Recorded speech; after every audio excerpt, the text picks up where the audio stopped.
Now let's jump into Story Bible. If you go inside a project that you had previously worked inside Story Engine with, you'll see all of those chapters populate over here in the left navigation panel. So this center screen will contain your prose and your beats that were previously done elsewhere. And you can just click this typewriter icon on, bring up that beats box. When you're ready to get rid of it, just do that again. So if you turn this on and you do not see your beats here, that is a bug that they found when they rolled out the new interface. Email hi@sudowrite.com, copy your project URL to them so they know which project to go into and they can restore your beats for you. They actually had to do that for me for this project, so it works. Story Bible is defaulted off, so you can toggle it on. And you see here, these are some new little tutorial boxes that will pop up and guide you through everything. Now we're going to go down to the brain dump. So you still have all of the boxes. They all still work the same. It's just now a vertical scroll instead of a horizontal scroll. And of course, I love that I can quickly jump to another box versus always having to scroll like we did before. Keep in mind, for all of these boxes, you do not have to have the AI generate stuff.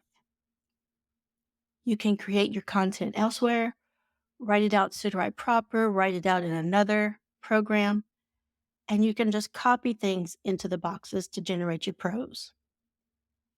That is true for everything, for all of these boxes. Brain dump all the way to outline and beats. You can copy those in. You do not have to get the AI to generate things. So what I go over here today is my method for things, and I will try to tell you what some other people do to give you some alternatives. Brain dump. There are a lot of people that don't even use this one. I do. I like to max out the boxes as much as possible. Brain dump is where you could either give it something short and sweet. Hey, write a horror story. And you go to synopsis, click generate. It's going to write a horror story for you. It's also where you can go complex and put in all of your details. So in this one, I've put the background information that the AI needs to know. And I did this because it was writing vampires as these grotesque, ghastly creatures. I didn't want that. I put some information for timing and then went through my story. And then at the end of my brain dump, you will see I put some wording so it would know the words that I made up for the story and then the prophecies that I need. So again, you could put as little or as much as you want in this. I actually have another video on this channel showing my entire SE process, and it shows you how I do the brain dump and synopsis. I spend about an hour and a half, 2 hours on my brain dump and synopsis just to make sure those two boxes are in line with each other so the AI doesn't get confused about anything later on. I have found it saves me a ton of headaches later on. A lot of people will mention, it's pulling things incorrectly or things are out of order. I think I don't have that issue as much because I take so much time for those first two boxes. So if you have the patience for it, give that a try. So again, brain dump, put in as little information or as much information as you want about your story. Genre and style box. So I actually have templates that I showed in my book and I give out in classes, or I can use these inside the genre and style box. I can actually have ChatGPT fill this out for me, and it does great at it. And I pick and choose what I like and don't like. It has a limit of 40 words in both genre and style box. As you can see, I clearly have more than 40 words. That is because I had the hyphens here. So whenever you put a hyphen between two words, the AI counts it as one word. Now, because of the way Story Bible works, it reads in tokens. So this is a good way to possibly overload it, give it too much information. Keep that in mind. This is not something I recommend. This was an experiment. So for genre, I like to do genre, subgenres, and I mix and match. So if I have some action going on, I will make sure to put action fiction in here. Or if I have some thriller aspects, I will put that as well. Don't be afraid to pull in aspects from other genres to fit your particular scenes. So this is something you can change for each chapter as needed. So if it's a romance, but oh, now we have a little action scene, or vice versa. Might be mostly action, but now you have a little romance scene. So now you could pop in romance here in the genre box. Keep in mind, I avoid the word romance inside the genre box. And that is because we found whenever we put that word romance, it tends to create a lot of mushy dialogue. You can also do themes and tropes. So this can help guide for your romance or anything. So I might say dark romanticism, but I also have themes and tropes, doing like a billionaire, things like that. So genre affects the outline, beats, and prose. But keep in mind, it's affecting the tropes, the tone, and the style of the outline and prose. So that's why it's important. Don't just throw in a genre right here and expect it to work magic. Make sure it fits for that chapter. And I like to put everything in here at the beginning, kind of like you see it, until I generate my outline. Because once I've generated my outline, then all of this in here is wrapped up into that outline. All of these themes, this tone, the tropes, everything, all the elements that I'm looking for is now wrapped up in the outline once I create it. So then I can easily go back in and get rid of the majority of this. And romance options for those who do romance, but you don't want to use the word romance to get that cliche sounding stuff. I use dark romanticism. I have a friend who uses romantic. So play around with it and see what you like. And if you like the very touchy feely, we're going to get through this together type thing, romance is what you're looking for. So the style box. The first thing to keep in mind with style and genre is the last words here have the most impact on prose. So both genre and style box have what's called a recency bias. That's a lot why you'll see me do these lines right here. And then I will just switch them out. So I might take this, cut it out, and put it up here because I want the focus to be on something else now. So this is just a really easy way for me to keep that flowing smoothly for me. And there is no specific format for either of these boxes. It doesn't matter if you put things on different lines, if you separate things by commas, periods. I've seen it all and it works just fine. Some things to note about style. As you can see here, I put a lot of words in. Again, this was an experiment. We have discovered lately, though, the models are doing very well with just minimal wording. So as of right now, I'm just putting things like third person past tense in my style. And then I can layer in the things that I need for each chapter. If I need those gritty languages, the crude languages, some violent aspects, bloody depictions of gore, that's one of my go-tos. So I can start layering things in on top of that simple phrasing at the beginning. That's something I highly recommend trying out at first.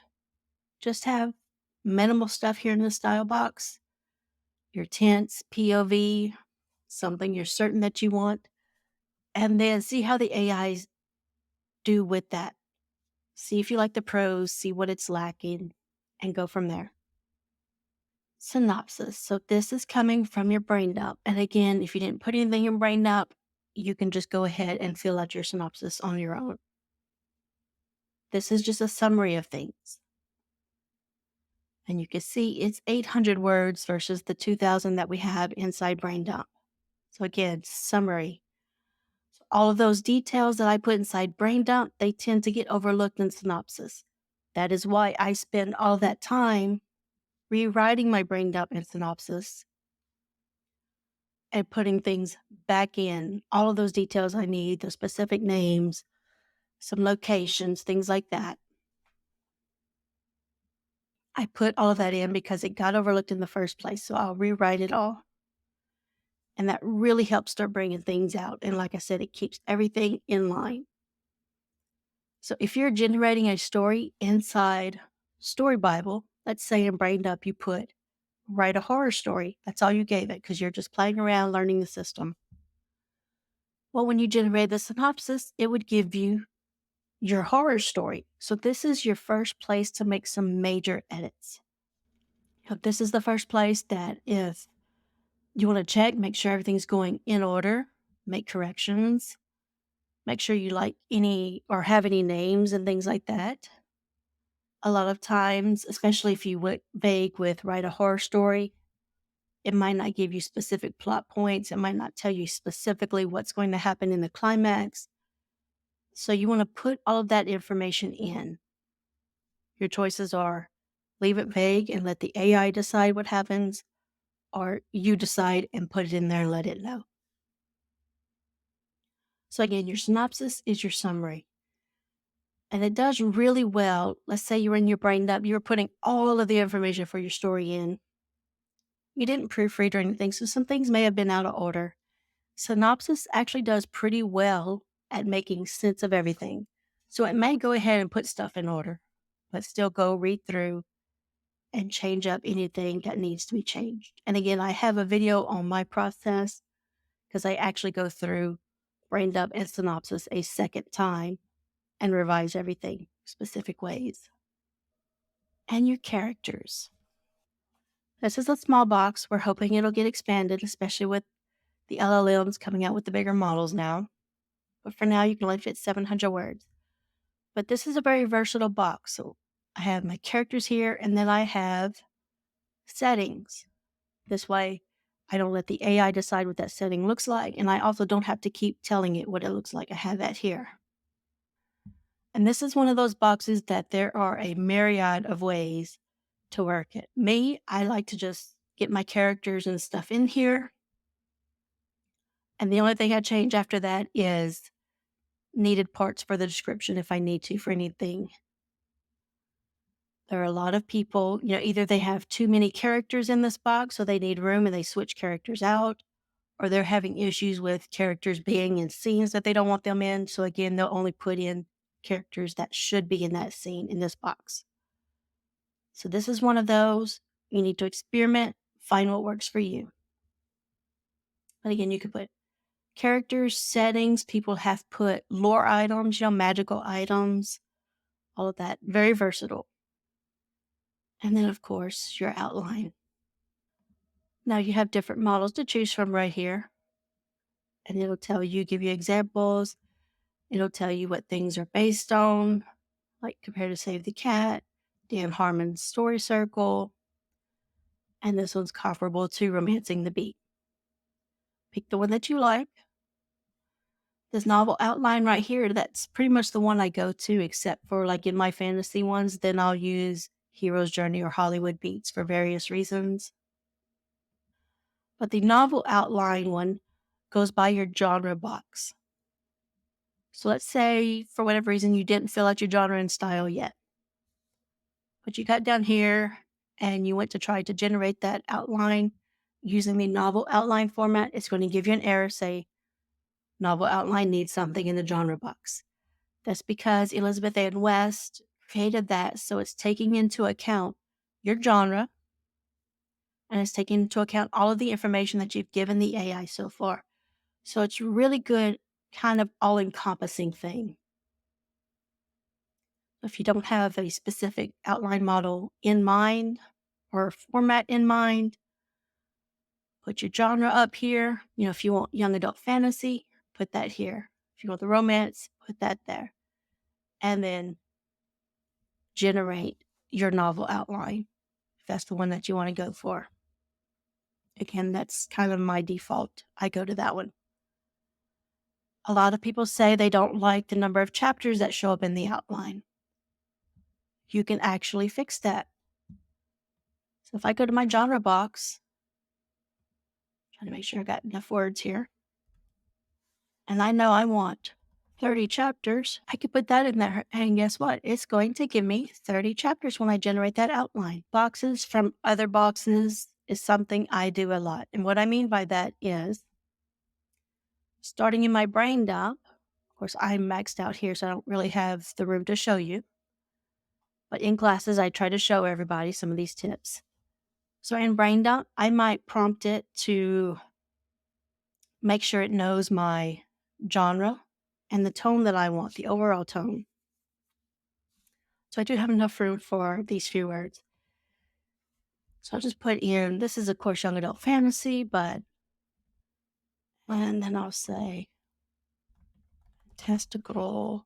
I'm out of room, so I'll use that hyphen, fantastical tone. So I can use this to guide for my genre and some overall tone. Why would I do that? Why not just have that inside style and genre? Because I want to guide the synopsis, and synopsis only pulls from the brain dump. It doesn't see your style box. It doesn't see your genre box. So my synopsis, when I click this button, it is only looking at what is inside brain dump. So again, giving it the genre, the tone that I want, that really helps. Let's say I wanted a tragic ending or to end this book on a cliffhanger. I can make note of that in my brain dump box to start guiding the synopsis. Now, AI has a tendency to want to be happy and wrap things up. So you would still need to make sure and read through and see if it gave you that ending that you're looking for. If not, edit that. Something I also do in my synopsis box is I prompt to have my characters a certain way. So this whole prompt goes inside my synopsis box when I have room, which I try to make sure I do have room. This tells me, or tells the AI, how I want the characters. First and last names, physical body descriptions. I tell it all the things that I'm looking for in a character. Asking for that line of dialogue for each character, because that does help make each character's dialogue distinct. And then I tell it I want 10 minor characters using the popular archetypes, and to give me an extended list of settings and locations for the story. This prompt came from Marigold. Beginning and end, and I just kind of changed things up in the middle. Actually, I need to give her more credit than that now that I'm looking at it, because she came up with a lot of it, and I just added in a few things that I wanted. So this is from Marigold. I highly recommend checking out her YouTube channel, AI Writers Connection. It is linked on my channel as well. She is really good at using AI and Story Engine or Story Bible. She is a Sudowrite user, one that I would consider an expert. So again, check out her stuff and you'll get little tips like these. It's thanks to her I learned that you could prompt inside the other boxes. So again, I put this inside synopsis for my characters, telling it I want all of these things. And then this also goes in synopsis, telling it how I want my outline. So I just happen to like this format. This is another thing that came from Marigold, doing that day and time and having the setting and location there. I thought that was really neat. So I added that, and then this is just happens to be the format that I like for my chapter summaries inside the outline. And then they have wording like this that you can change up. This is also good to do inside brain dump if you have the room to also guide synopsis, telling it to make sure you have all the key plot points, the essential character arcs, main conflicts, things like that. So again, I put all of that inside synopsis so that it's here. And when I generate the characters is pulling from synopsis box. So it sees those instructions. It sees what I told it about what to give my characters, how to format things, and it'll do that for me. Same thing with outline. Outline looks at genre, synopsis, and characters. So again, it's seeing that synopsis It sees those instructions for, okay, she wants her outline formatted like this with these kind of details. And it'll do that for me. And I can use all of the models. They all do well at still maintaining that format that I asked for. So once you have your outline right here, you can scroll down. This is the box you should be used to from Story Engine. And you could just pick your chapter that you want to work on and add it. Alternatively, and what I typically do is click the Add New button. And whenever you click that, I can choose which chapter I want to add. Now, if you don't have your outline filled out yet or it's incorrectly formatted, you will not have the drop down. When you click Add New, it's just going to add a blank document. So if that's happening to you, go and check your outline formatting. And a lot of times, I'd say 95% of the time, if not 99% of the time, this is the issue right here. So as of now, or actually longer, but you do not need this. All you need is Act 1 here. You have to have this Act 1. If you don't, it doesn't pick up on your chapters.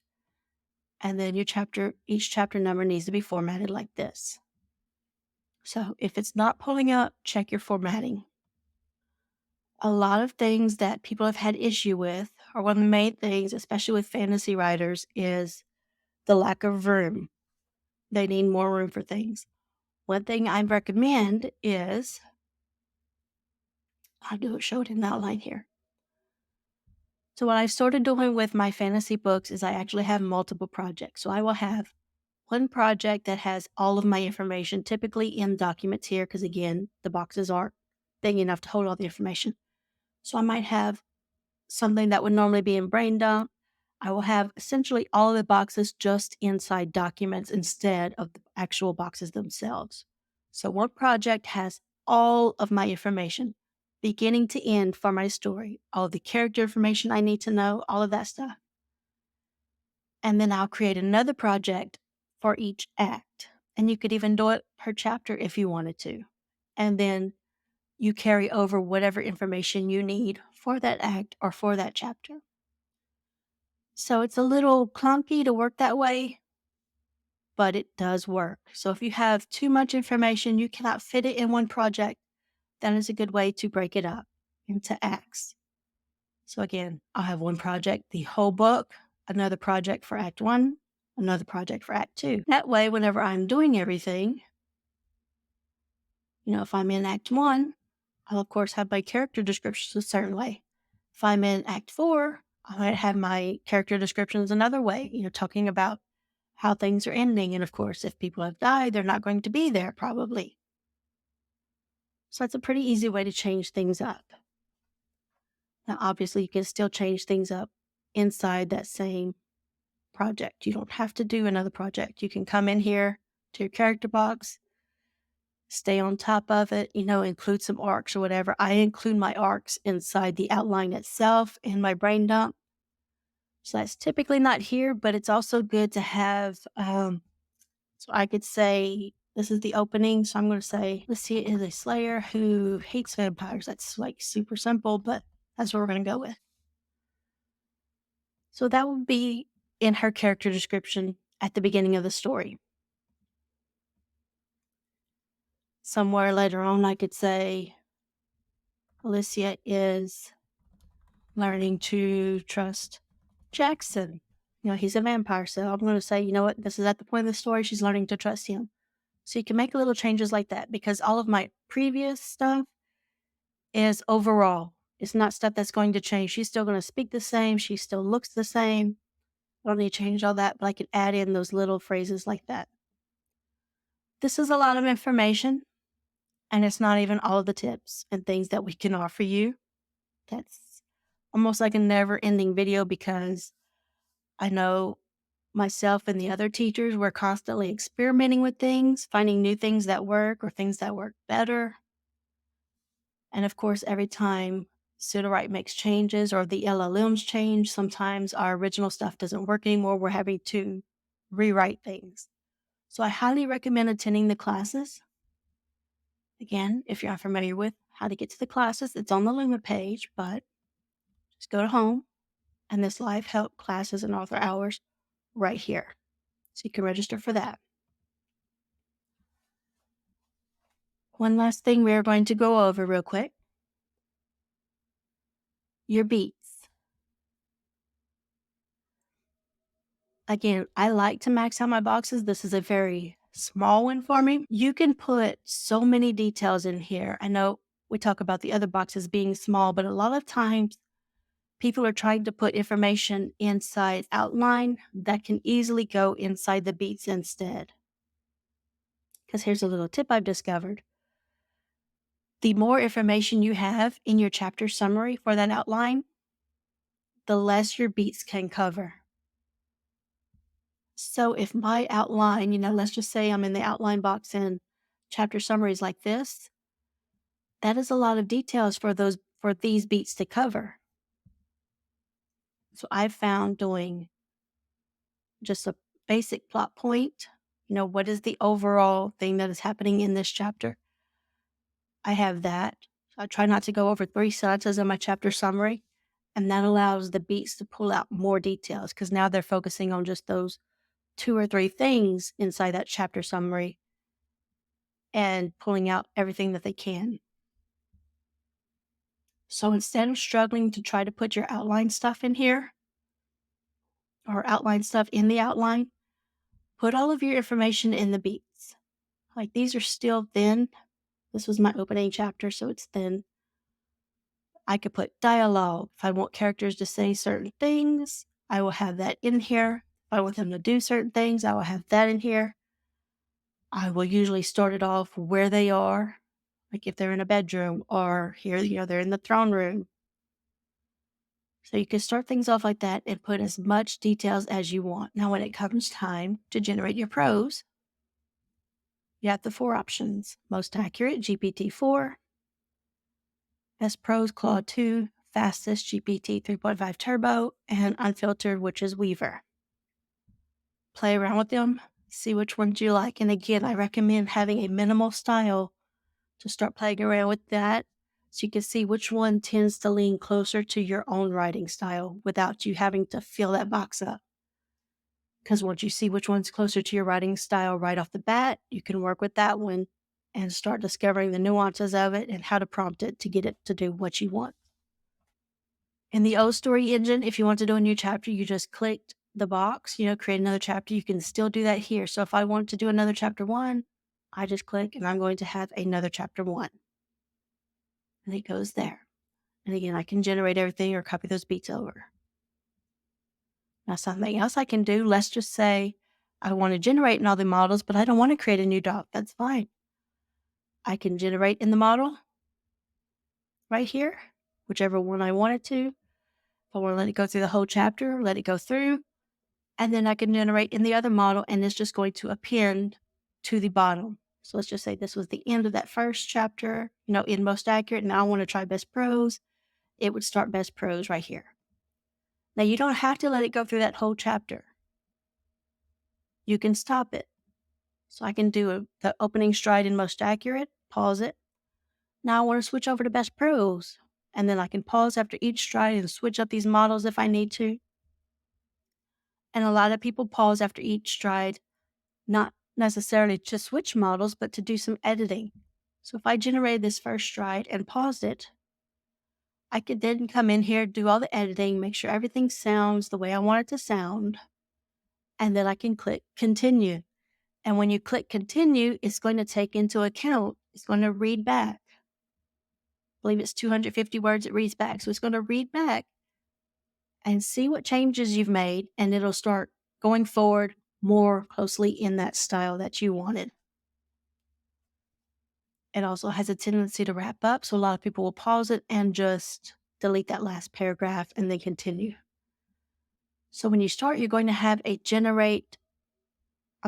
restart or continue button. If you hit the restart, it's going to start over from stride 1. So keep that in mind on which button you hit. So those are just some things going through, and in the next video, we will actually do a little story so you can see more of this in action.